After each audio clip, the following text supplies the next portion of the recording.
بسم اللہ الرحمن الرحیم۔ السلام علیکم ورحمۃ اللہ وبرکاتہ۔ ایک اہم مسئلہ ہے کہ خنثی کے احکام کیا ہیں۔ اس کی میں تفصیل آپ کو بتائے دیتا ہوں۔ ایک ہوتا ہے خنثی مشکل، دوسرا ہوتا ہے خنثی غیر مشکل، جن کو ہم اور آپ عام لفظوں میں ہجڑا کہتے ہیں۔ تو خنثی مشکل وہ ہوتا ہے کہ جس کے اندر کچھ علامات مرد والی ہوں اور کچھ علامات عورتوں والی ہوں۔ مردوں اور عورتوں والی دونوں علامات اس کے اندر موجود ہوں، اسے خنثی مشکل کہا جاتا ہے۔ اور دوسرا ہوتا ہے خنثی غیر مشکل، اس کی پھر دو قسمیں بنتی ہیں۔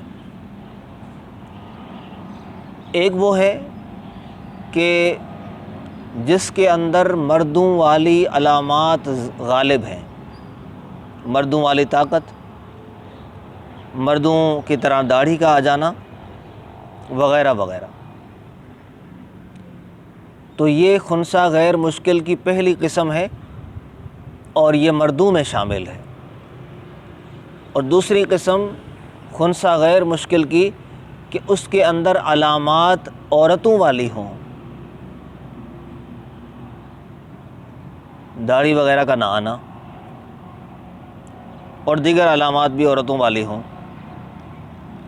اور جو خنثی غیر مشکل مرد ہوگا وہ بچپن میں بچوں کی طرح، لڑکوں کی طرح پیشاب کرے گا، اور جو غیر مشکل خنثی غیر مشکل عورت کے حکم میں ہے تو وہ جب بچپن میں ہوگی تو وہ بچیوں کی طرح، عورتوں کی طرح پیشاب کرے گی۔ اب اس پر احکام مرتب ہوں گے، ایک ہے خنثی مشکل اور باقی ہیں خنثی غیر مشکل۔ اب احکام یوں مرتب ہوں گے کہ جو مرد کے حکم میں ہیں وہ ظاہر بات ہے کہ مسجد میں آئیں گے، مردوں والے کپڑے پہنیں گے اور جماعت کے ساتھ نماز پڑھیں گے۔ اور جو عورتوں کے حکم میں ہیں وہ عورتوں والے کپڑے پہنیں گے، گھر میں بیٹھیں گے، گھر میں عورتوں کی طرح نماز پڑھیں گے۔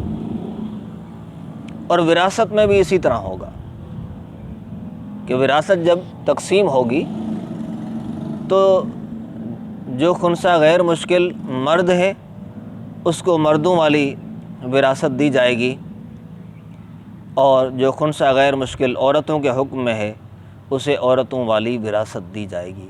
اور اسی طریقے سے وفات کے بعد بھی جو خنثی غیر مشکل مرد ہے تو اس کا کفن مردوں والا ہوگا۔ اسی طریقے سے جو خنثی غیر مشکل عورتوں کے حکم میں ہے اس کا جنازہ، اس کا کفن عورتوں والا ہوگا۔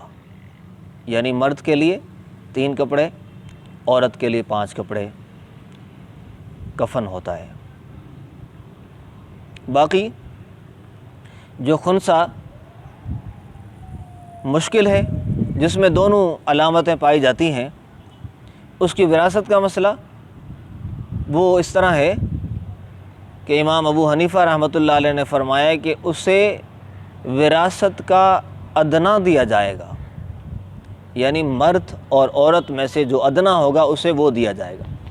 اس کی مثال یوں ہے کہ ایک شخص فوت ہوا، اس کی اولاد میں خنثی بھی ہے اور بچی بھی ہے،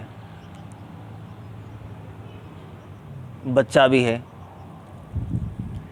تو بچے کو تو 2 حصے ملتے ہیں بیٹے کو، لیکن جو خنثی ہے اسے ادنا یعنی 1 حصہ دیا جائے گا۔ اسی طریقے سے اگر جو فوت ہونے والا ہے اس کی اولاد میں ایک بچی ہے اور ایک خنثی ہے، تو جو حصہ بچی کو ملتا ہے 1 حصہ، دیگر ورثاء کو دینے کے بعد 2 کے مقابلے میں 1 حصہ بچی کو ملتا ہے تو وہی 1 حصہ خنثی مشکل کو بھی ملے گا۔ تو یہ خنثی کے احکام ہیں۔ اللہ تبارک و تعالی ہمیں سمجھنے عمل کی توفیق عطا فرمائے۔ وما توفیقی الا باللہ۔